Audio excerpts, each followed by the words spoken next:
All right, I'm going to add that. Well, why don't we get started? My experience is that people are in place and ready to go.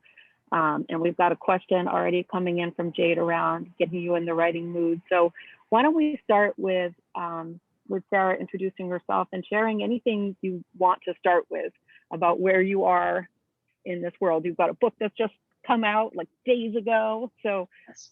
please feel free to start us off. Okay. Hi, I'm Katherine Addison, also Sarah Monette. Um, Katherine Addison is a pseudonym. Um, as Michelle said, I just had a book come out on Tuesday, which is The Witness for the Dead, uh, which is a same universe book as The Goblin Emperor. It's not really a sequel. Um, I don't know what else people want to know. Um, you're I'm muted. glad to, yeah, I am. I'm sorry, just got it. I didn't want you to hear the sirens. Oh. I don't know what is going on in Brunswick, Maine today, but so we will jump into questions then. Sure. Okay. So you do have this book newly out, and I have had a few requests for you to read a little something to us at some point in this talk. Okay. So if you would be willing to entertain that, we'll maybe do some questions for a while, maybe stop and let you speak. Okay. The first question that, well, they were not in reverse order, I guess. Why don't we start with like writing process? You just saw Jade wrote about like what, about the words. You can see them in the chat. Jade, do you want to speak for yourself?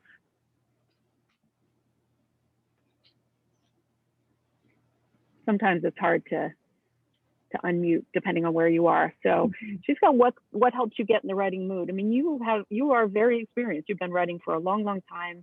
You've been published for a long time. We know you've co-authored books. You've been in anthologies. I know that you're looking for ways to bring some of your out of print books back into print. So, you know, you've got a lifetime career already. What kind of challenges do you find to your writing, and what helps you get in the mood? What creates your writing space these days? I have found that it's best to be really flexible about my writing space. I have a notebook that I carry with me everywhere. And so if I'm stuck in a doctor's office or waiting for a friend or something, I have my notebook and I can usually write a little bit. And I found that that's, and really, really just a little bit. But I found that doing that and sort of making every opportunity into a writing opportunity helps a lot. Do you find yourself transcribing from your notes? Like, how do you interact with your notebook, with your computer and you? Yep. No, I write longhand and then transcribe and edit at the same time. So that brings us to another question of Jade's, which was how you approach editing, because she hates editing, and I don't know that all authors do, but perhaps the transcription process makes it a little more palatable. Yeah. I generally like editing because I already have something to work with, instead of sort of staring at a blank page, which can be really hard to push past. I've got something on the page. I have some words to work with. Generally, I don't. Well, it depends on the book, whether I have to do a lot of revising or a little revising. But certainly, I always am grateful for a chance to go back through it one more time and try to catch the things that that aren't said the way I want them said. So if we talk about your most recent books, Witness for the Dead, just out Tuesday, and The Goblin Emperor, some of the questions that are coming up are asking how you felt about doing a certain thing, and that might have been different for many different books.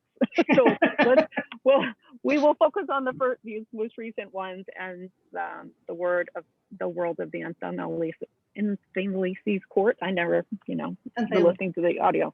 Yep. Yeah. Part of why we want you to read a little of this to us. And so have there about writing process for these particular books, and maybe Witness for the Dead or whichever you want to focus on, was there something particularly hard about writing this book for you, whether it was a moment or a scene or something?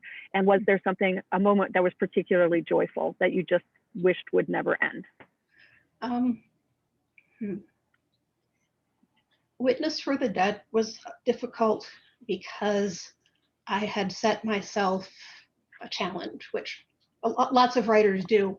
You know, aside from I must write a book, they say, well, if I'm writing this book, I want it to do X or maybe Y. And I was trying to find a way to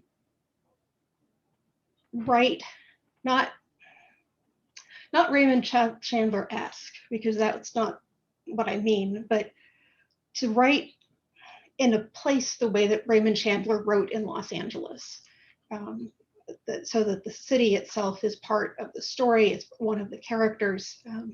You know where you are, you know how to get where you're going. And that was really sort of hard to translate into fantasy. And I don't think I really succeeded, but that's okay. It was something that kept me interested in writing, even in the long slog that is writing a book. Even a very fast writer doesn't write, can't write a book in less than 2 months, I don't think. Well, I'm sure I'm wrong, actually. But I am not a really fast writer, so I am generally in with the book for months, or if not years. So anything that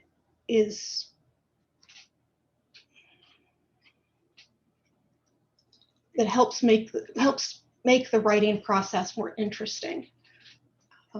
That's something that I think a lot of writers look for as they go as well. Okay, I want to do this, this, and this, but what if I do it in reverse order, or what if I do it in a different voice, changing things around. And maybe some of that doesn't even get to the page, or doesn't get to the finished page, but it is, I have found that it is necessary to give yourself games and challenges. I didn't mention The Angel and the Crow, but it felt like that came out of a challenge as well. Not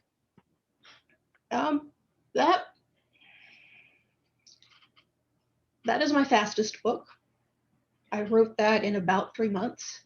I had an amazingly wonderful time the entire time, which I usually can't say either. That book was pure joy for me. I loved writing it. I loved the characters. I loved the world. I loved playing the games with the Arthur Conan Doyle stories. It was, that book was endlessly delightful. Wow, that's good to hear. Most recent question that just came in is, one of the hardest things for me in writing is having to kill my darlings. Do you have any darlings that felt particularly hard to edit out? In some ways, that's really good advice. And in some ways, it's kind of not. As with all writing advice, what the writing advice being given is what has worked for this person, or maybe a group of people. It's not necessarily what works for everyone. And if it doesn't work for you, that doesn't mean you're doing the wrong thing. It just means that that particular piece of advice doesn't work for you.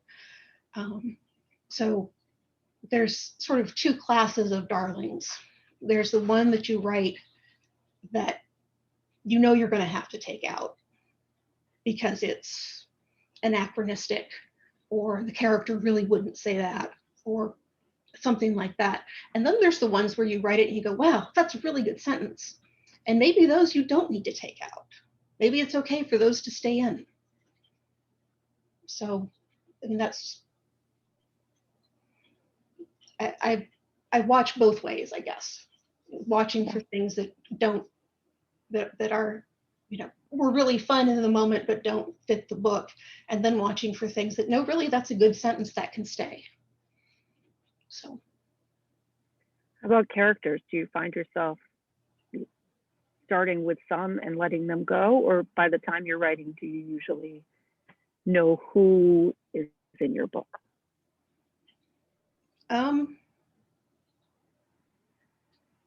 I haven't had to take characters out very often,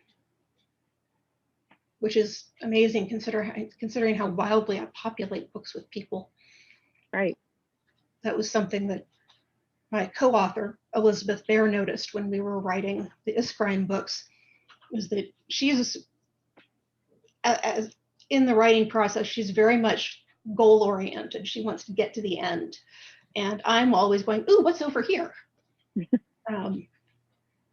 Or, ooh, that's shiny. So wandering off on little tangents and curlicues. But in general, I've found that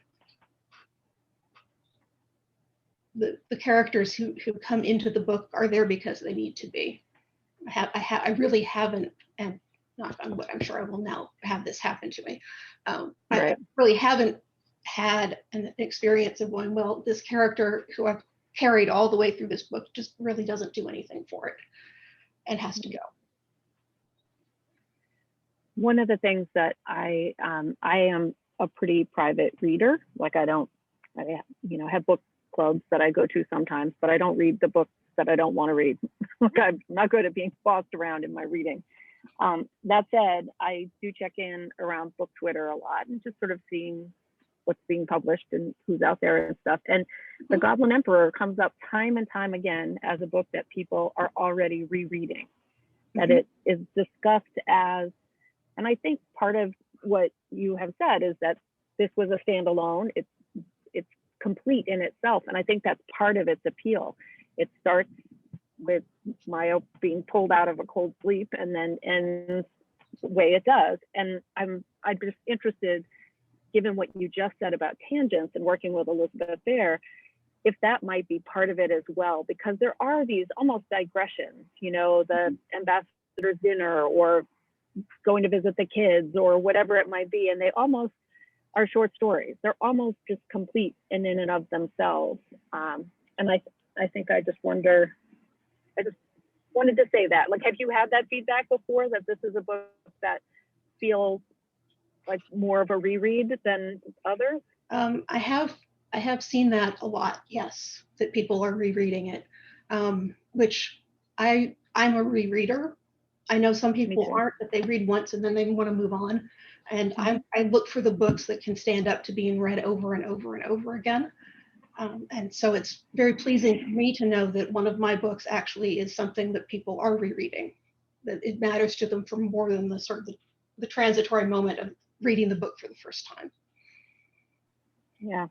And my guess is that, there's your book, The Goblin Emperor, gets to the place where it needs to go in the end, but it does take these side trips in this lovely way.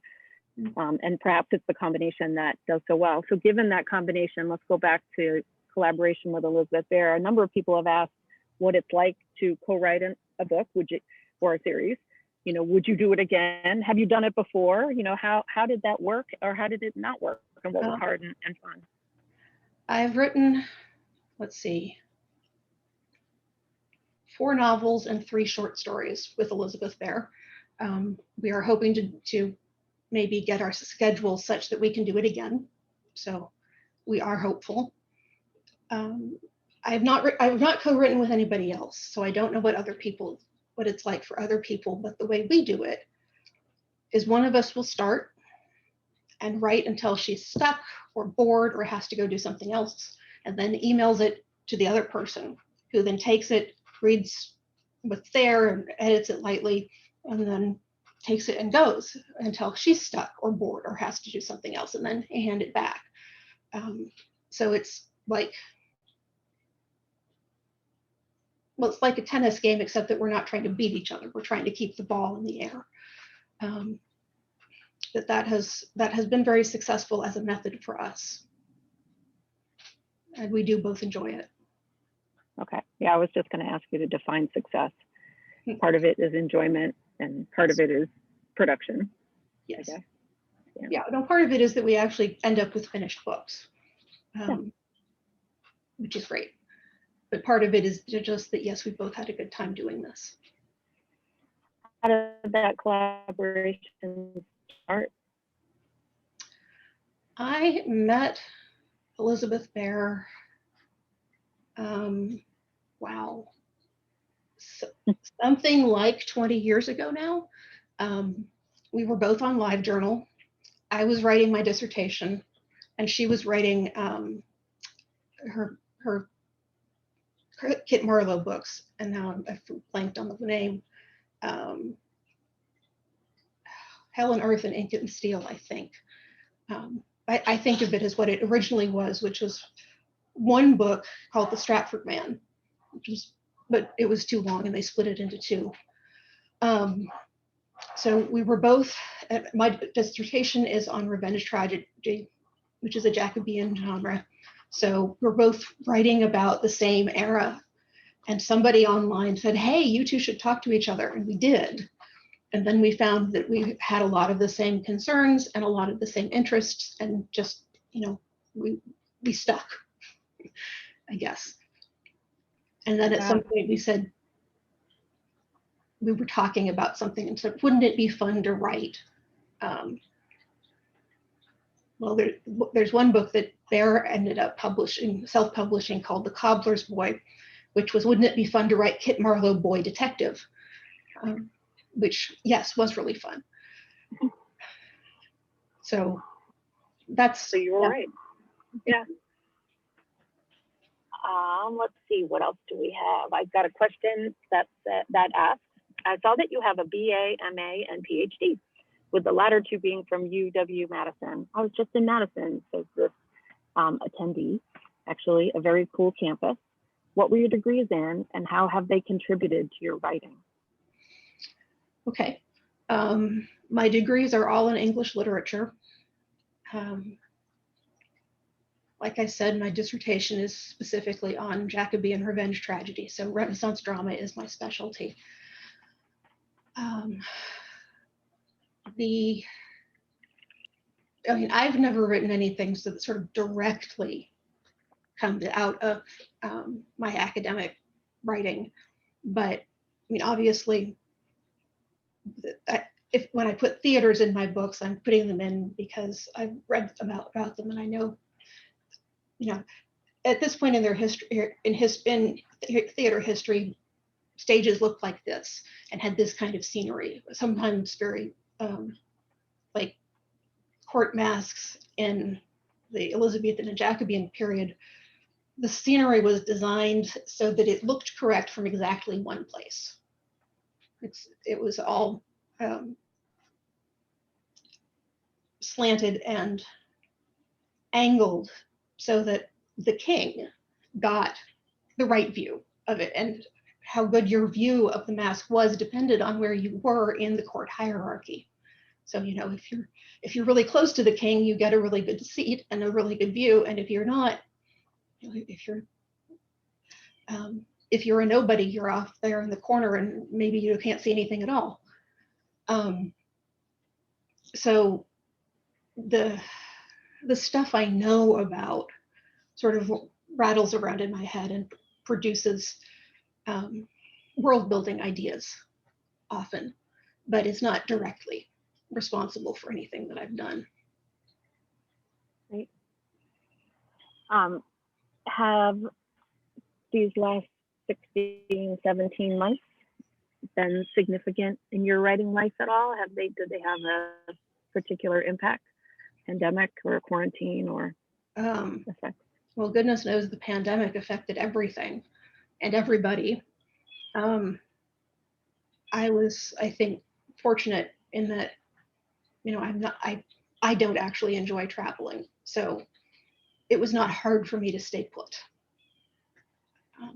I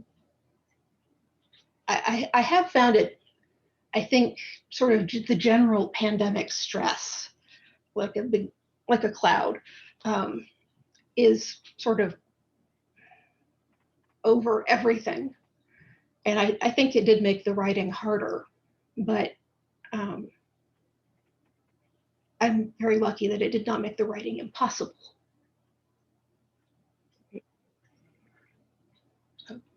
I'm going to skip the next question for a second just to come back to that, to build on what you just said. Other things that we've heard from authors this weekend, and I certainly have seen in reading interviews, is that not just with authors, that our reading has also taken a hit during this time. That many of us who are longtime readers are reading differently, reading according to a different schedule, reading different books than we would have, rereading when we never have before. You know, those.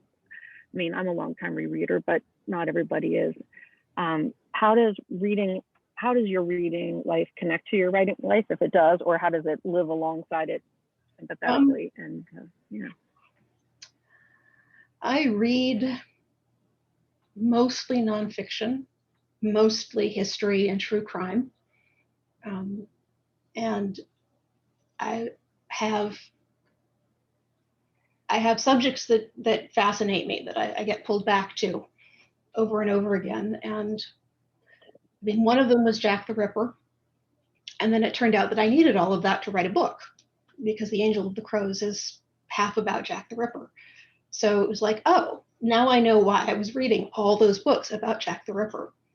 Some of the other things, I don't know why I keep reading about Custer and Custer's Last Stand. You know, I don't know what the fascination is, but something in my brain really wants to stick with that. I've been reading a lot of Civil War military history over the pandemic year and a half, partly because the books are so thick. They're big books. You get to stay with them for a really long time. And that sometimes I find that really frustrating with books, that they're so long. But in this case, I found it very reassuring. Great, thank you. Next question was really, somebody mentioned they kind of saved it for you because you have had such a long career and have been such an experienced writer. Have you noticed, or do you notice now, some development in how you talk about gender and sexuality in your books, given the changes outside in the real world? That's a good question. I think it is having an effect, that some new things I've started the main characters like, no, I'm non-binary. You know, I'm not going to tell you what I was assigned at birth. And I think that I certainly think that the range of possibilities in gender performance are something that should be sort of taken in mind when writing now, even if you're writing about people who don't have those options. Like Elven Society and Goblin Society does not have a concept of non-binary, but that doesn't mean that there aren't people who would identify as non-binary if they could. And so sort of finding those people and writing that, just as writing a character who's gay in a world where it's not safe to be out, it's something that I think about a lot. Are there any other, impacts, or, I mean, Black Lives Matter comes to mind as well, but, you've been writing for years and years and years. Other ways that you've seen events in history or events making their way into your writing? I mean, one of the reasons I write fantasy is exactly so that the real world doesn't have to come into it. Right. That I can just, I can make up a world and it can be what I want it to be, and doesn't have, and may or may not have, frustrating problems in it, but it might not have the thing I'm most frustrated with in my life. Or it might be, one of the things that I was doing with the Goblin Emperor was I was thinking about revolutions, specifically the French Revolution, and wondering if there was a way any kind of way that you might get from Louis XIV to some sort of relatively representative democracy without going through the French Revolution and the Terror and guillotine.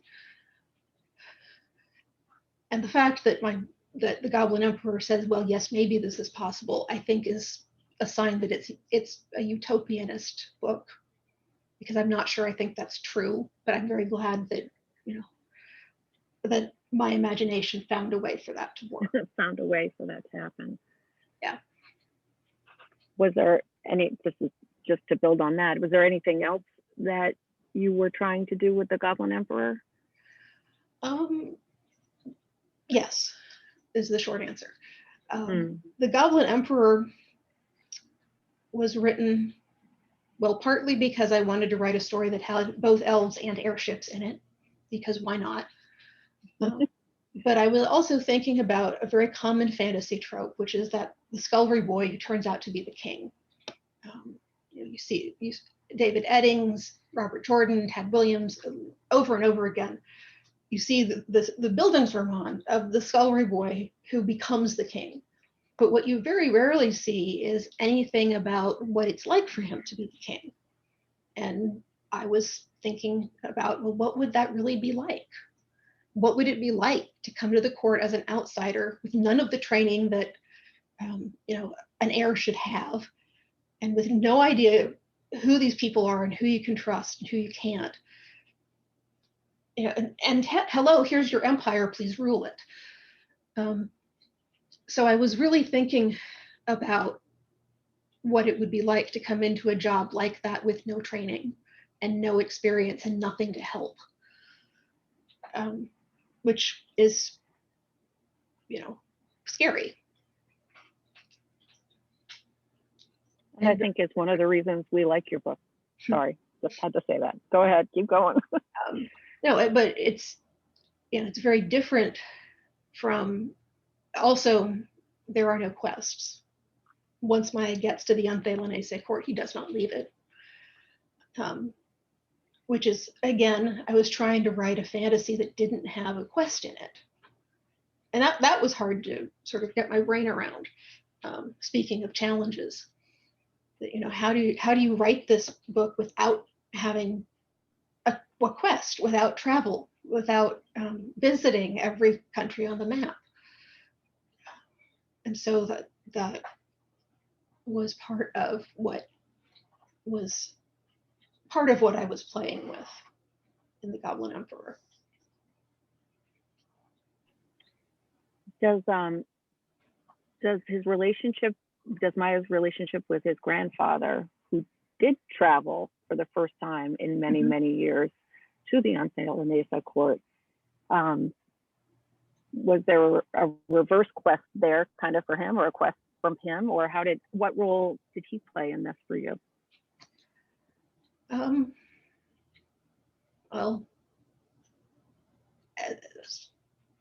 as soon as I knew that the goblins, that goblin government is ruled by a great Avar, which I figured out fairly early on in thinking about, okay, how are these two countries similar and different? And the great Avar is not an emperor. He is a sort of elected by consensus ruler. And he can be unelected by consensus at basically any time. So politics are very exciting in Barajan. But once I knew that there was such a person, I wanted to write about him. And yeah, I did have to think pretty hard to find a way to get him into the story, because Maya couldn't go to him. It was up to him. He had to do it, which was also really fun to write, actually. Yeah, put him out of his comfort zone, and he clearly needed it in some ways. And he was surrounded by very sassy women, daughters, and that was good. Oh, I just lost the thread of that. Oh, well, move on to the next question. Hopefully it will come back. I think it is connected to the next question, because you've now, Barajan and Maya and all of the names. I my graduate degree is in Russian literature, so the names ending in A are almost exclusively women.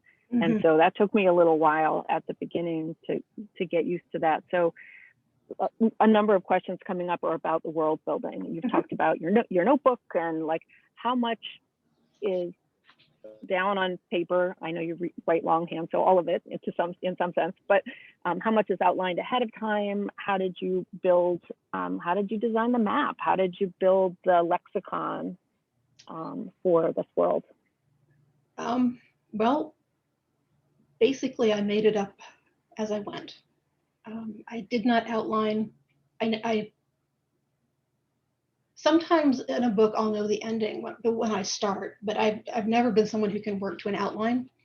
It takes, if I've worked the outline out, then I've worked out all the things that I'm interested in the story, and why should I bother writing it down? So some people are completely the opposite and really need the outline, but it doesn't. As a writing technique, it doesn't work for me. So I write pretty much a discovery draft. Every first draft is a discovery draft as I'm discovering what the book is about. And sometimes by the time I get to the end, I discovered that it's really quite a different book than I thought it was when I started, which is where revision is key. And basically, I world build by making words up as I need them. So, I made it. Maya came with a name. I knew his name when I started, but it took me a lot of fiddling around to figure out Sephiroth's name. And then I had those two names and said, okay, well, clearly this is a language in which A is a masculine ending and male names can end in A or NIS. And then going forward, the next character I needed to introduce, I said, okay, well, what can I do with this? How can I build on these rules? So it ends up that male names can be end in A or IS or ET or U. U is unisex. And I figured that out as I went. I know it now. And mercifully, having written it down with the handbook for travelers in the beginning of the Goblin Emperor, having written it down, it is safe and can be kept. I do have to write things down to remember them. That's true. I lose if I don't write them down. I lose them. So I write things down as I go. I make notes in the margins. I'll be writing longhand and interrupt myself with a box or a bracket to say thing, this thing. I'm always, so some days making the names up is really easy. Some days it's really hard, and I've never figured out why one day is one or the other. And I do remember to build on things, like once I figured out that Revith meant death. There are all sorts of words now that have Revith in them because I know that it's a word that I know how it goes with other words. Also, of course, since my main character in The Witness for the Dead is somewhere between a mortician and a priest, there are lots of words that he needs to know that have death in them. So. And my guess is that the work, back to a much earlier question from a reader, that your PhD, master's, and all the work that you've done, that's there somewhere, Mm-hmm. Helping you understand how roots and language can go together. So that's, I just wanted to mention that. And then the next question is going to take us a little bit away from you and your process, although one outstanding question about it is there a particular, you write longhand, so you must have lots and lots of notebooks. Is there a particular kind of notebook that you use? Is there a special pen that you use and buy a lot of? I like fountain pens, so I have a lot of special pens. I have more special pens than I actually can use. So yes, I do write in. I started with Moleskine. Oh, no, actually, I lie. I started with lab report books that I could get at the university bookstore in Madison. They were great. They were lined and they had numbered pages, and the paper wasn't too bad. And then I stopped being able to get those. I think either they stopped stocking them, or that this was when I moved away from downtown Madison and didn't get to the university bookstore as much. So then I really started with Moleskines, which are great. They have the pages are lined. They have an elastic pocket in the back that you can stick stuff in, which is fantastic. And then as I got interested in fountain pens and became more and more particular about the paper, I switched to Lickterm 1917s, which are very much the same as a Moleskine, but the paper is better quality. And experimentally right now, I'm trying a notebook that does not have lines, which is very different, and has really good paper.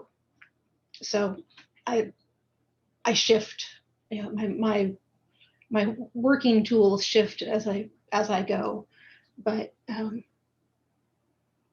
I'm always sort of looking at notebooks going, what would this do? What would that do? Yeah. One thing I've always liked about Moleskine, and I don't write longhand, but is that there's no rings. Like, so there's nothing to stop you from laying it flat.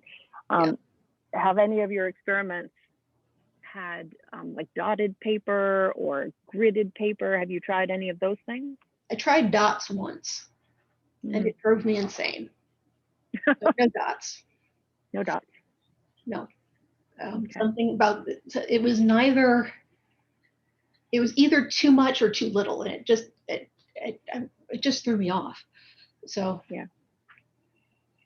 Well, so we've talked for a while about your inner world and your inner world of writing, but how about the outside world? And we've got some questions from readers about social media and how you might interact with, or how interactive you are with the audiobook or with particular forms of social media.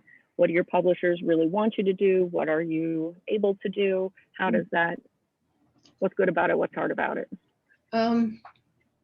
Wow. Well, the thing I figured out in 2016 and 2017 was that I could be active on social media, but then I couldn't write. It was one or the other. That the attention it took and the brain power it took just meant that I can't do both.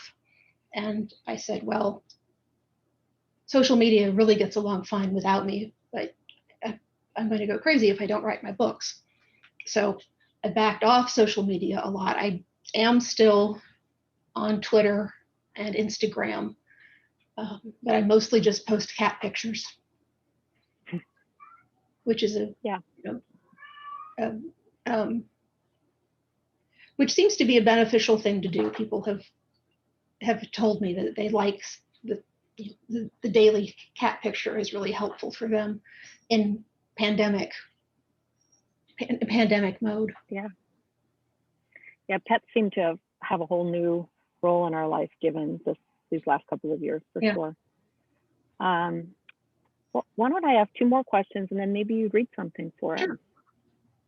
So the first of the last two questions is, do you ever dream within the world that you've created or about the characters? Yes.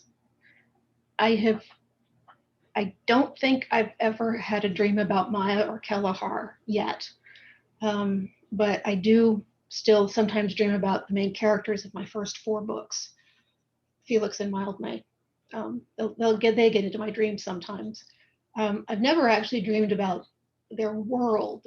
The world in my dream worlds are always very chaotic and contain multitudes. But Yes, I have dreamed about a short story character named Booth, who I've actually gotten a short story from a dream, which was really good, and I keep hoping it'll happen again. Yeah, I was going to say that's super convenient. If that could happen more. Yeah. Okay. Well, Ruben's most recent question is, he says, it's really nice to meet us both. And is there a question that you were prepared to answer that you were hoping we would ask that we haven't?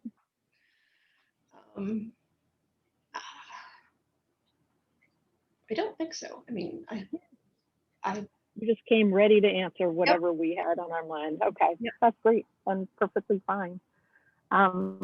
What are you going to read for us today? Thank you for being willing to. Sure. I have The Witness for the Dead. So in the spirit of it's not been out for quite a week, I would like to read a little bit from it. Let's see. And I'm not going to start at the very beginning, but actually on page 7, a little ways in, where Kalahar has gotten home after a very long day, and has a letter asking him to meet the sender in the River Cat tonight. So I left my apartment again before it had gotten quite dark enough that I had to light a lamp. The municipal utility metered gas and steam with great severity, and I tried to leave the lamps and radiators off as much as I could. The prelacy of Amala was obliged to pay me, per the archprelate's directive, but they did so parsimoniously, grudging every jasan. The Erewhon's quarter of Amala was rich in tea houses.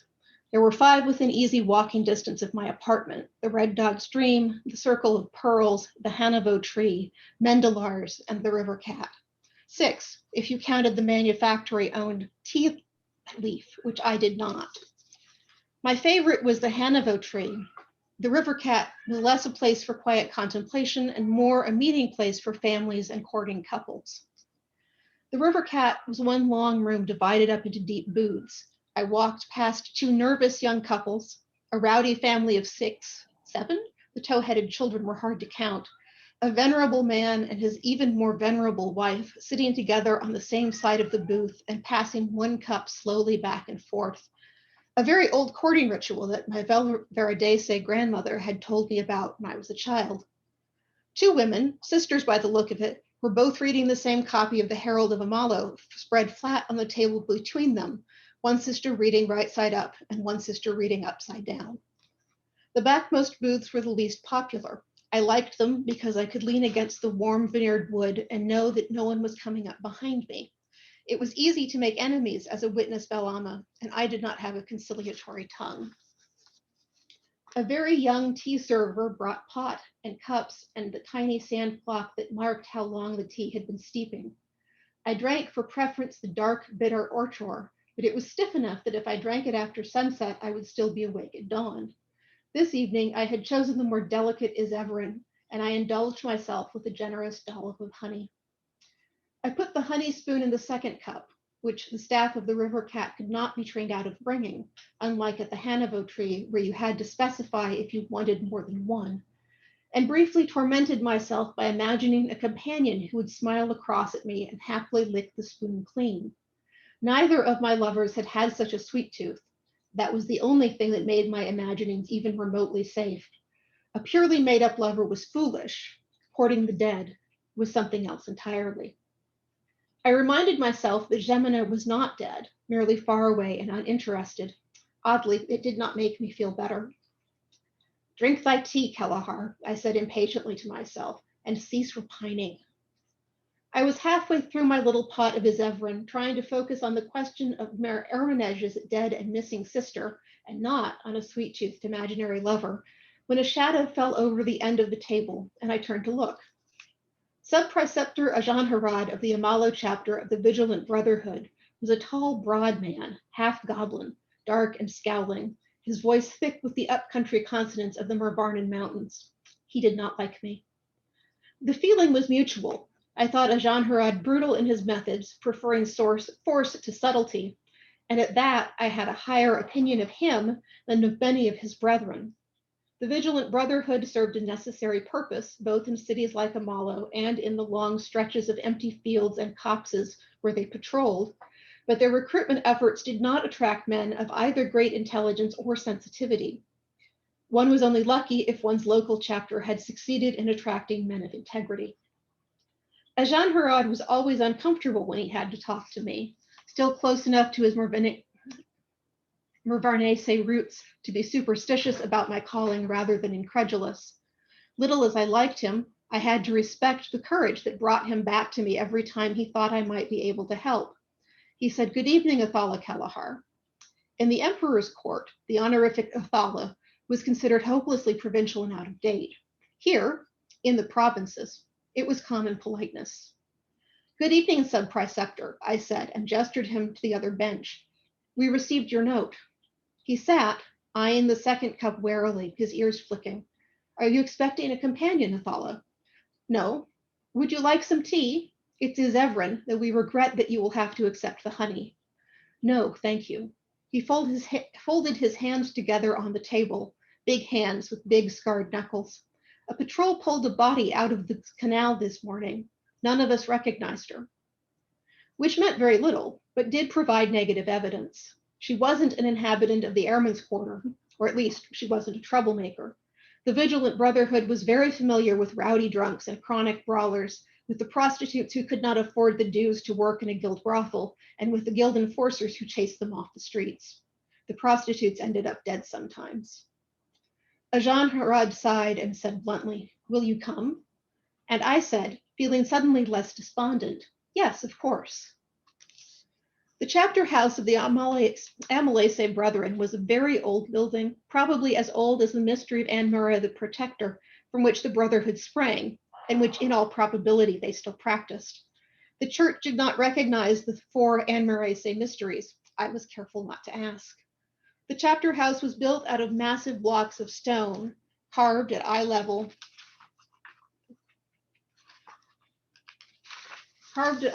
with the names of the dead preceptors who lay in the chapter house crypt. In the 600 or 700 years since that practice had started, at a time centuries after the chapter house was built, they had filled 29 blocks. Ajanharad led me to the alley side door rather than the grand front entrance on General Parshadar Square.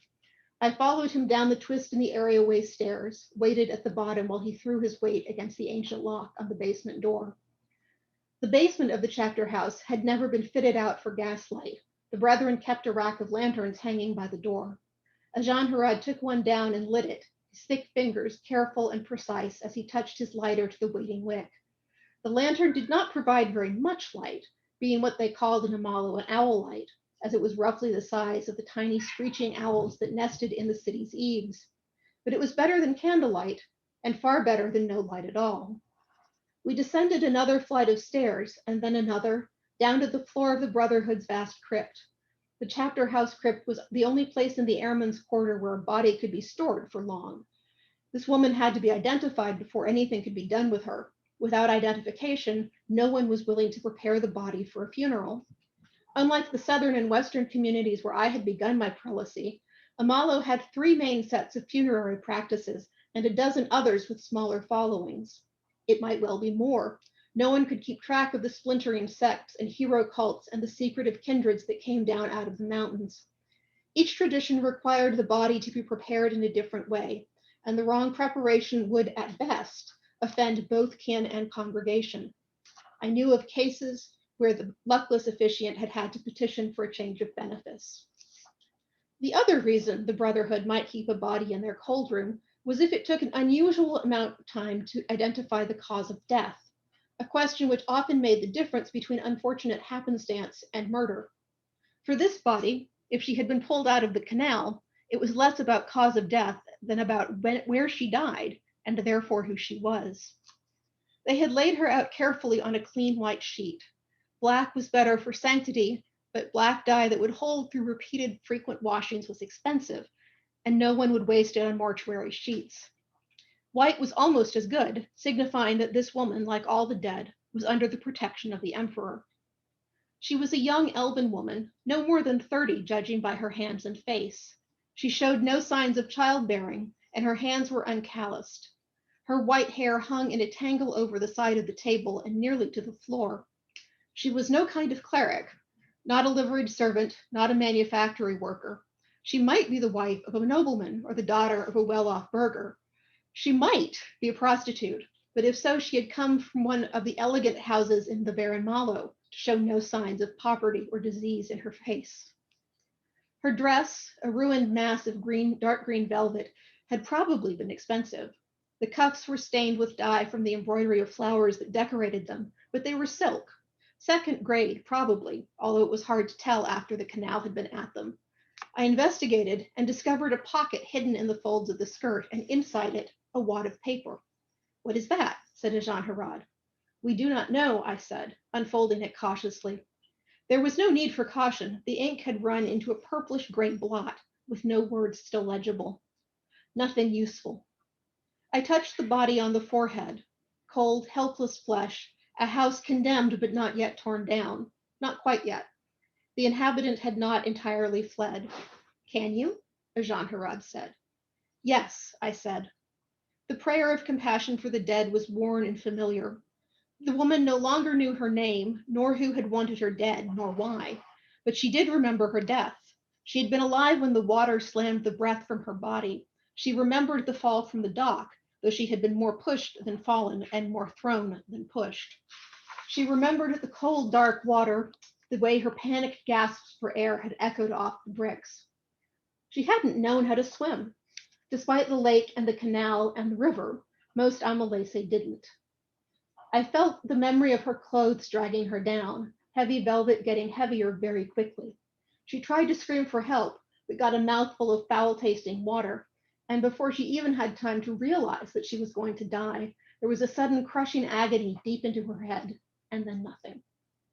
She had not drowned after all. I lifted my hand and stepped back, out of range of the sympathy I had created between the corpse and myself. It would take a moment for it to fade enough that I could touch her again without being dragged back into the memory of her death. "Anything?" Jean Herod said without much hope. "No name," I said, since that was what he most wanted, but this was definitely murder, not suicide, and not an accident. "The poor woman," Jean Herod said with a ritual gesture of blessing. "She was alive when she went into the water," I said, "but she didn't drown. Here."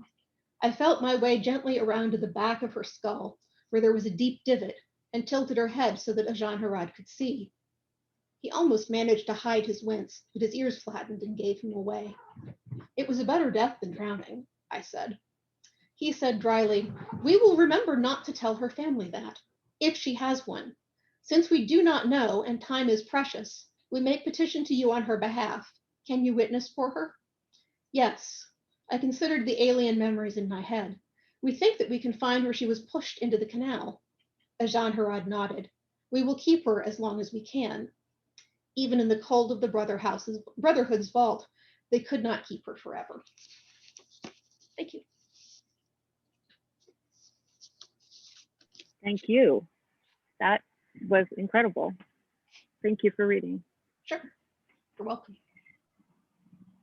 And thank you for being here this Sunday. No other questions have come in, and I don't know about you, but I find that 50 minutes online is kind of the outer limit of Zoom for me anyway. So Zoom fatigue is real. Yeah, we want to thank you again, and hope you have a great rest of your day and a wonderful summer. Thank you. It was fun. I'm going to go read Witness for the Dead right now. I'm not waiting any longer. Thank you. Thank you. Bye. Bye.